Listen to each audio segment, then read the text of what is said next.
D3 का मतलब है एक तो दहेज, दूसरा दारू और तीसरा है डीजे।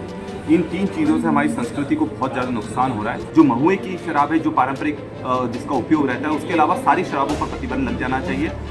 और ये सरकार बंद नहीं करेगी तब तक ये पूरी तरह से सफल नहीं होगा। कांग्रेस का C3 के बाद अब D3 अभियान। C3 यानी क्राइम, करप्शन और कर्ज की सरकार।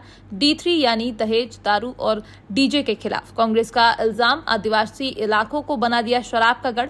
आदिवासी कांग्रेस के राष्ट्रीय अध्यक्ष विधायक डॉक्टर विक्रांत भूरिया का बयान। ये धार्मिक स्थलों पर शराबबंदी की बात करते हैं। आदिवासी क्षेत्रों को शराब का अड्डा बना दिया गया है। मध्य प्रदेश में शराब बंद की जाए। आदिवासी क्षेत्रों में महुआ की शराब को छोड़कर हर शराब बंद हो। महुआ शराब पूजा पाठ में उपयोग होती है। आदिवासी क्षेत्रों में D3 मुहिम चल रही है, जिसका मतलब है दहेज, दारू और डीजे के खिलाफ अभियान। इसके अच्छे परिणाम सामने आ रहे हैं। देखिए, D3 अभियान एक सामाजिक आंदोलन है जिसमें हम जो आदिवासी समाज की कुरीतियाँ उसको ख़त्म करने का एक प्रयास कर रहे हैं। इसमें समाज के सभी वर्ग साथ में आए हैं और हमने निर्णय लिया है कि D3 का मतलब है एक तो दहेज, दूसरा दारू और तीसरा है डीजे।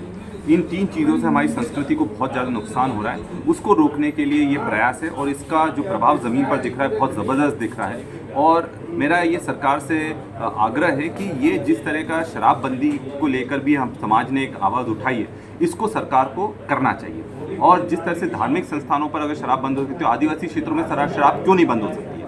सिर्फ जो महुए की शराब है, जो पारंपरिक जिसका उपयोग रहता है, उसके अलावा सारी शराबों पर प्रतिबंध लग जाना चाहिए।